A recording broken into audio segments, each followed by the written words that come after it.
Hello, everyone. Welcome to Next Level Humanity podcast. I have a dear guest here, dear Christian. Welcome. Thanks for having me. Yeah, Pleasure to welcome. be here. So, we met a while ago, and you have been working on a very special project. I would love to hear more about. But before that, would you start by maybe introducing yourself? You are in Berlin, and you have been in the venture world for a long time. How did you, how did you end up in the venture world, in startups, entrepreneurship, and venture capital? And let's go from there. Yes. So, well, I've been studying economics in Switzerland, and I've always wanted to become an entrepreneur. I did some internships with companies, and I really felt it's always difficult to be in such a big structure. So I immediately started after university with my first venture with colleagues from university. I mean, that company actually still, or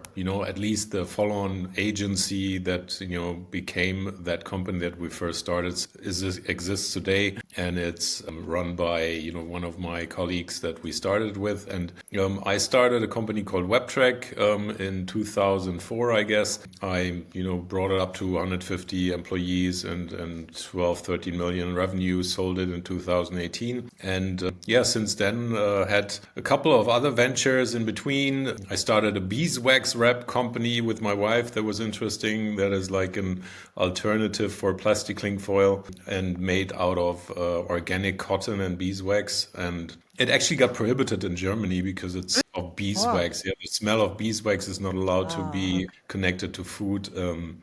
That was funny, and actually also because of that, I decided to move to Spain, and now live in Mallorca since 2.5 years, and really enjoy the good weather there. yeah, but you are in Berlin now, so you go back and forth, I guess. Yeah. Yes, at the moment I still have a house in Berlin which I'm selling, and Hmm. therefore I'm going back and forth. And now I'm in that house in Berlin, and I mean I love the city. Berlin is a beautiful city. It's a beautiful It is. place, It is. Yeah. so creative and vibrant. But the weather in the wintertime, it's I'd say nicer somewhere else. Yeah. Berlin in summer is really unbeatable. Yeah, I think spring and summer Berlin. Yeah, I would agree. Berlin is a lovely city. I love it. It's like, especially for entrepreneurs and anyone in the venture world, it's so innovative, and you hear all kinds of ideas. And that, every time I was in Berlin, I met, like, probably every time in a week, I met more than 50 different projects and entrepreneurs. And it's fun. It's colorful.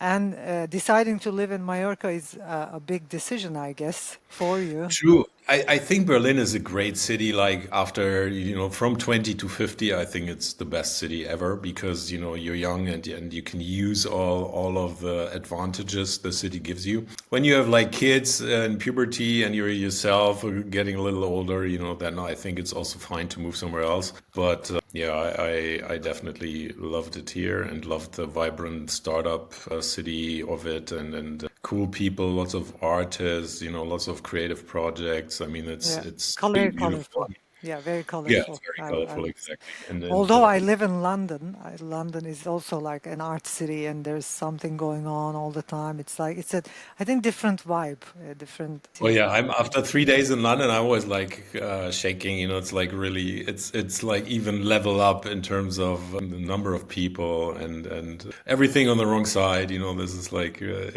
like after 3 days in London, I need to go back. Like, Yeah, yeah, too much, huh? now I live on the countryside in Mallorca. We're living in the middle of a forest, so there's like with chicken and ducks, and so there's Yeah, totally yeah, different I life. remember you telling me that, ducks and chicken. And yeah, I mean, I'm lucky because we are in London, but Richmond is beautiful. It's south of Yes, London, and true. with greens and all kinds of animals and squirrels, and yeah, Yeah. yeah. So Well, you've been an entrepreneur for how long now? 15 years? More than that? roughly 25 years. Yeah. 25. Okay, Yeah. 25. Yeah. And how many companies? Oh, it's been a couple of roughly, well, I'd say companies and projects, it's around Companies 10, and I guess, projects, 10. which I initiated with Yeah. and helped And grow. a lot of experience over there. And my question would be, were all those projects and companies, did you found them yourself? Did you have co-founders? And what was the structure? What worked? What didn't work? Because our podcasts are listened by founders as well. And I would also love to hear more about your entrepreneurial journey, and if there is anything you can say or advice to the new founders who are Yeah, I newly mean building products. that's actually what we do with Tsunami as well.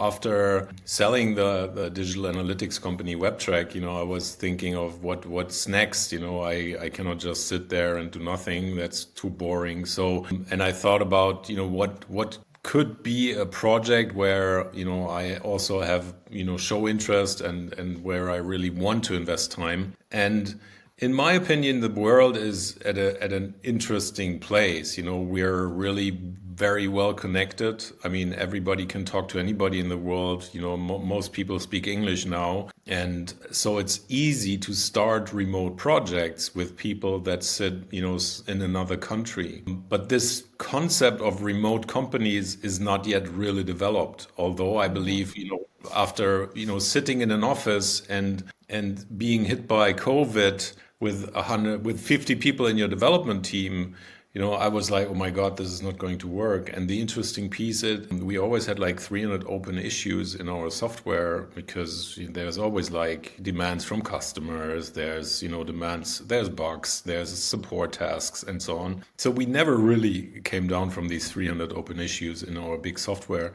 And really 4 weeks, literally 4 weeks after COVID hit and everybody was at home, these open issues were down to 20. And that was the interesting piece to me. So I thought, okay, maybe for some people it is actually better to work from home, to have more, the quiet surrounding and a place to maybe think and focus on a topic. And for other people, for salespeople or younger people, it might be better to, go for an office Yeah, and work there. If you don't have a family yet, you might need that. But if you have a family and have kids, you know how crazy daily routines can be, and if yeah, and commute like to the office every day, like for 1, 2, 3 hours, that just yeah, sucks up the time that is needed to take care of your kids. So actually, we're looking for impossible things from the founders to handle. If they have kids, it's pretty much impossible in an office.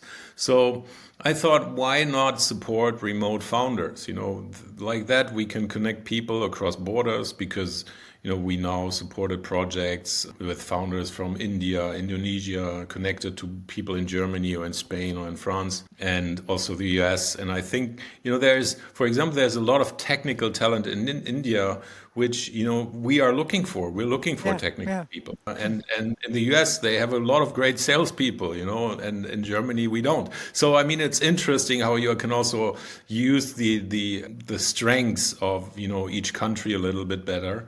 And I think in the long run, aligning economic interests across borders is actually the best thing to do because it feels at the moment that everybody's like fighting against each other with tariffs and like hot wars. So maybe entrepreneurs can change the world here and yeah, unite and build cool projects. And therefore, I think the blockchain is also a great tooling yeah. because it's borderless, it's permissionless. We can build a software layer for humanity. And I mean, that's maybe like a long vision, but that's what we've been building and working on for Yeah, the last couple and of years. with your unique experience as an entrepreneur and as projects, and 25 years ago or 20 years ago, it was a different situation. It was a different scenario before COVID hit, and even with the technology, we're at a very different stage around technology with AI and needing it less and less. And so yeah, let's dive into Tsunami, and let's talk a little bit about Tsunami. I find the platform and everything you have built really interesting. Thanks. Let's start with the why. Why don't we start with the why? Because we already, started with the why. Like, why you wanted to build this platform and give me more information about Venture Thin. You read it like Yeah, it's triathlon, like but a Venture hackathon, Thin. like a hackathon, but an adventure. Yeah, Venture Thin. Yeah. Yeah, the why is, I feel it's an interesting market these days. If you look at, for example, in Germany, we have a lot of world market leaders, and the people that are running these companies Hmm. and that have founded these companies, this kind of personality, entrepreneur, being a little bold, maybe a little crazy, street smart, these people that are just not, going the same path, following the same path as everyone else. These people are not getting funded anymore these days, which I think is interesting. The Yeah. VCs are focusing a lot more on, a couple of projects which, are funded by Ivy League students, Hmm. with people Hmm. who were working in Google, Facebook, and Amazon, and the money is always going a lot more into a certain sort of peak projects, top projects, because the VC community came to the conclusion that VC is an outlier business, meaning 95, 98% of your portfolio are not paying back your returns. Hmm. It's just 1 or 2%, the outliers, the best of the best of the best. Which means that a lot of other projects, which in my opinion are really good and should be supported, don't get any support because it doesn't have this, unicorn potential, Yeah, yeah, because or they're looking for outliners, like you said. yeah, Yeah. they're only looking for outliers, Yeah. and it doesn't have the decacorn or whatever decacorn unicorn potential. So I believe that there is a gap in the market where there's a lot of good projects which still could, thrive with just better support from a platform and with the support to, also connect to the right people across the globe. And I believe in the end, I wanted to start my 11th company, and I was like, where is actually that platform that, supports me through this process and doesn't let me do any mistakes? Mm. Because, some of the biggest mistakes I made was, choosing the wrong entity for my ventures. Yeah, because Mm. a German limited company, for example, has a pretty big disadvantage that American investors have to go to the notary to Yeah. invest in these. Yeah. And usually American investors are not really, I mean, they often even have to go to the embassy, and to the notary to Yeah. invest. Yeah. And it's such a And often hassle. they don't choose. That's why they choose to invest in American Exactly. And companies. that's why Delaware they C Corp companies. Cliche. Yeah. it's a cliche, but it's true. And if you exclude like American or US investors, it just gives you a completely different game in terms of funding. I mean, Yeah. we had 13 million revenue or 12 million revenue when we did a funding round at 35 million pre-valuation, and our competitor with the same amount of revenue did a funding round for 865 million valuation, and they not only took 15 but 65 million for giving away a lot less shares. So it's really really difficult if you're competing against such a competitive surrounding. And that's, I mean, that's why we also see that in Europe, we're far behind in terms of developing in ventures. I mean, I always say that Germany now they took up so much money, to pay for wars and to pay for the Deutsche Bahn like railway, which is late anyhow. But they didn't really invest in a retirement fund, for example. I mean, that would Yeah. have maybe Yeah. changed the game a little bit. I mean, they're talking about it, but they haven't done it yet because we're not investors. We're always like only in debt. And I think, well, once you're an investor, you get a different mindset because Yeah. you're looking for projects Yeah. with ROI. But in Norway we have that, but in Europe we don't have that. We don't have Yeah. anybody from the state authority side who's looking for a project with ROI. They're all making debt and getting taxes. So it's an interesting game here, and it's Yeah. really hard to change this. But with our Yeah. platform, we hopefully can contribute. Maybe we need to kind of like another entity instead of startups being built in different countries and different cities. Maybe we should have our own world one day. The startup world where all startups have entities, and instead of being in a country or a city, maybe we're And here going. you're describing Tsunami, that's Yeah. exactly trying to Yeah, build, what you're trying to build. Okay. Okay, let's talk about Tsunami now. Yeah, we're looking at this from the same perspective because I have experienced, most of these, and I had to literally carry all my investors and my company to US to get the investments we needed a Mhm. couple of years ago. So I know what you mean. It's like, it's a game changer, of course, building a Delaware C corp. But then, like in UK, we have EIS, and people, especially angel investors and many investors, try to invest in startups because of EIS. So it's like different, like you said, it's different in Berlin, it's different in Norway. Okay, let's talk about Tsunami. So then we said, okay, if we're looking for that platform, you're sitting at home anywhere in the world, you have a computer, you have an internet access, you want to start a venture. So what's the first thing you're looking for? Probably a co-founder. Hmm. Meaning that's where we start. We said we really want to start at point zero.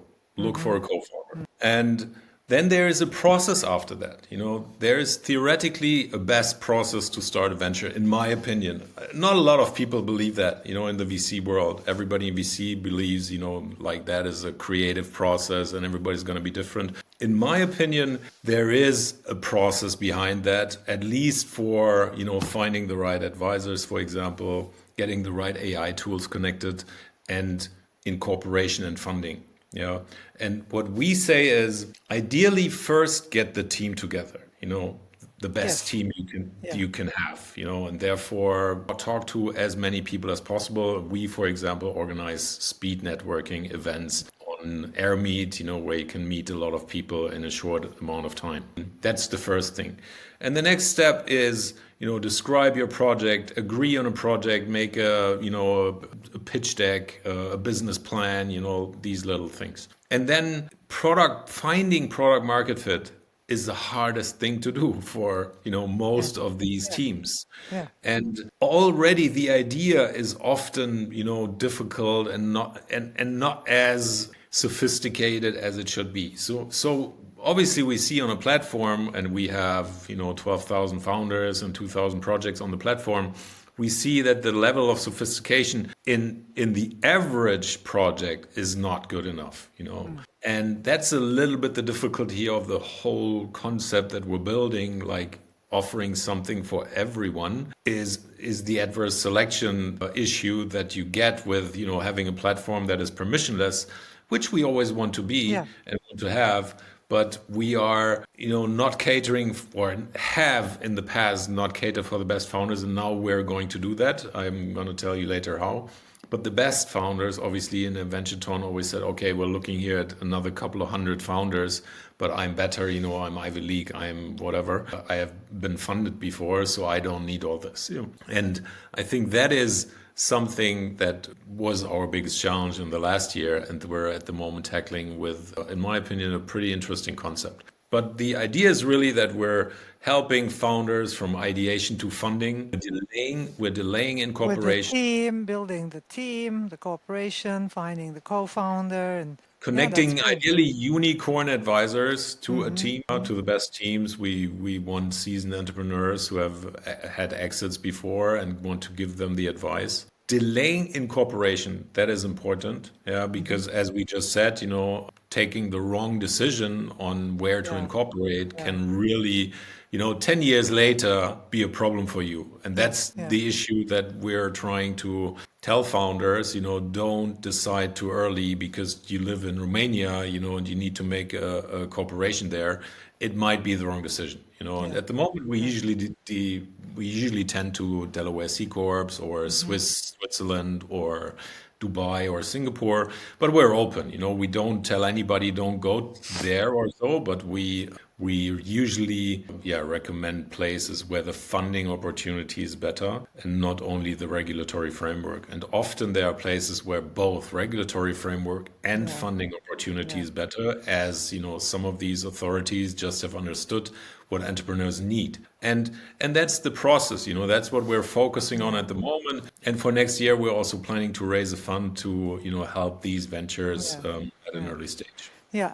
A quick question for all the founders right now listening to us, and also anyone else.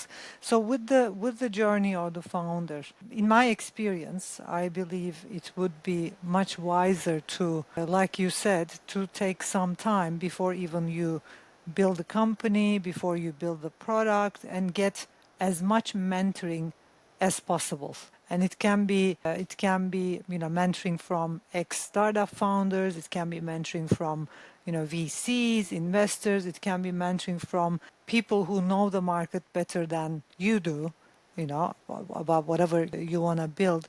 So what do you think about that? It's like before even building the company and building the product, I believe there's a whole mentoring stage, like how long it should be and what the founders should look for, and when to build the company and when to start building the product or That's MVP. that's a very good question because we believe it should be from day one on. When you once you have a team. I mean, the team selection that needs to be done before. Obviously, that's very important. Once you have a team and you have an idea and a good pitch deck, you should start talking to people with experience in your field. And when you talk to investors, they usually will tell you, well, I anyhow only invest in teams that have been working in this field for 5 years, and that have experience there. And, for example, in gaming is such a market where you only have like a hit or run, the is a big to have the really big game where you're getting billions out of, or you're a failure, so you again need to look only into the top teams that have worked at some of the big game development companies and so on.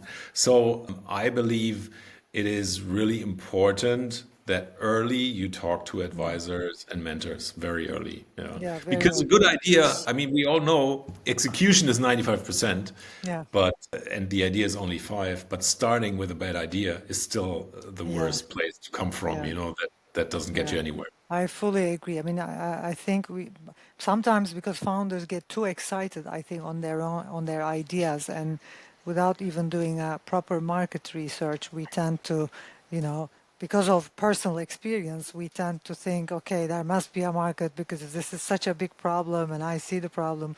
That's why I'm asking you this question. I think getting as many mentoring as possible, getting as much support as possible even before building the product, MVP, company, anything. I think that's really, really important, because then you are able to build the best version of the product. And okay, let's speak about the venture. Venture-ton, yeah.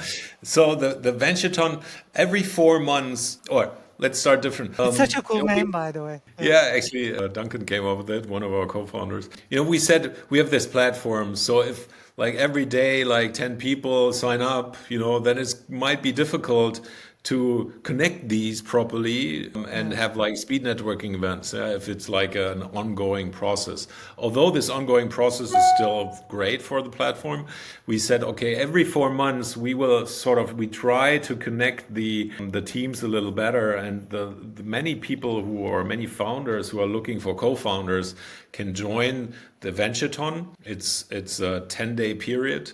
And before that Venture-ton, we're like connecting them with other founders. And in the past couple of cohorts, we always had, the scale was the goal. We had, a couple of hundred, I think the last one was 600, 700, 800 people who were joining the Venture-ton. And now we realize that scale is not really the goal, yeah, because the founders in the end need funding. And if yeah, you're not pre-selecting sort of the best teams, you will anyhow not get funded for the others, So it's important as a team to, have, for example, a person that can do the pitching, that yeah, speaks yeah, proper English, that everybody understands, that is open and nice, that turns on the camera on Zoom calls, I mean, such a person is often, you have like these two tech people that, talk some Indian English, and you don't understand them, and they believe they get funded like that.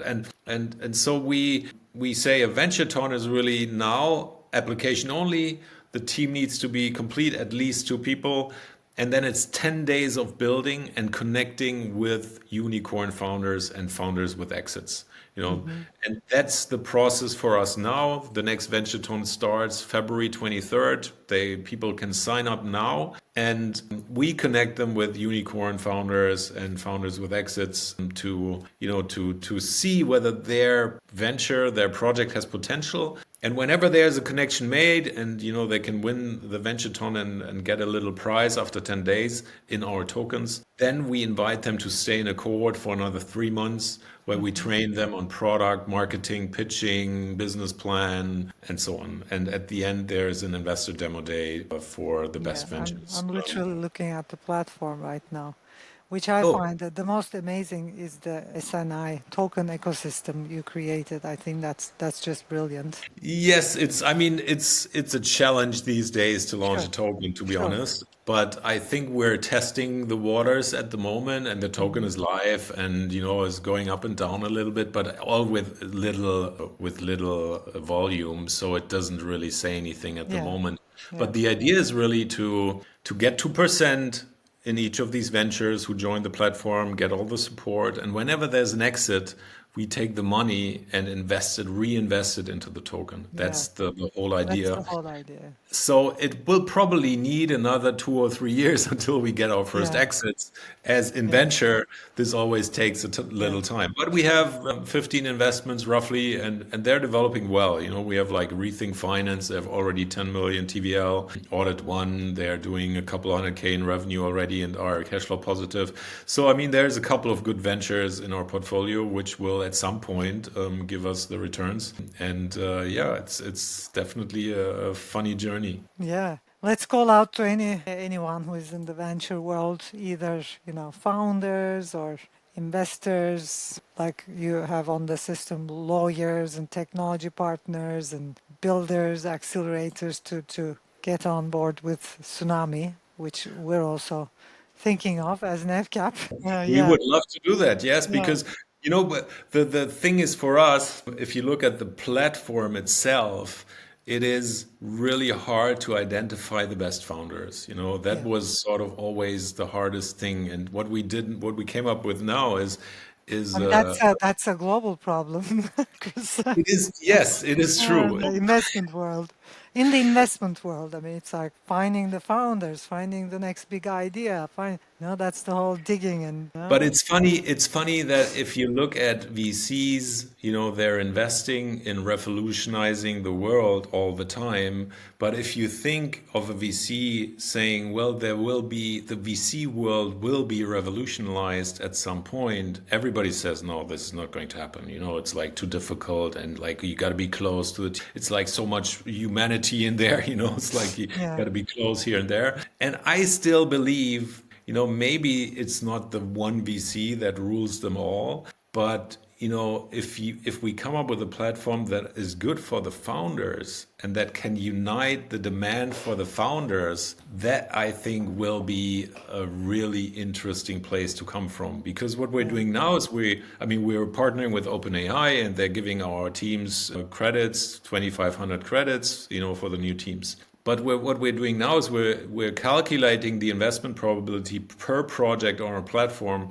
and we can unlock perks, whenever they're rising in investment probability. So meaning they need us to give us more information, they need to do KYC, or they might need another beta advisor in that space. They need to improve their pitching, their English. There are a lot of things.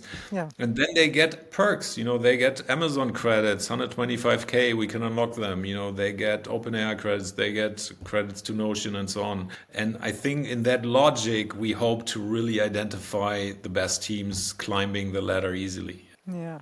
Yeah, I mean, that's kind of like sometimes I think of it's kind of like in the old days, people were digging for and looking to gold for gold. And still the Exactly. digging process goes on. Now we're digging into founders and companies, people interested in gold. We are gold diggers, basically, investors. Exactly. And I was always We're like the looking one, for the next big idea. Yeah, you know who's selling the shovels? That was always my thought. Also, when I started the analytics company, I was like, okay, everybody's starting websites here. They probably need some analytics at the end, Yeah. and that's why we came up with analytics. But you know, Google had the same idea, so and they offered it for free, and so it wasn't the easiest market for me, but we still made it to 10, 12, 13 million revenue.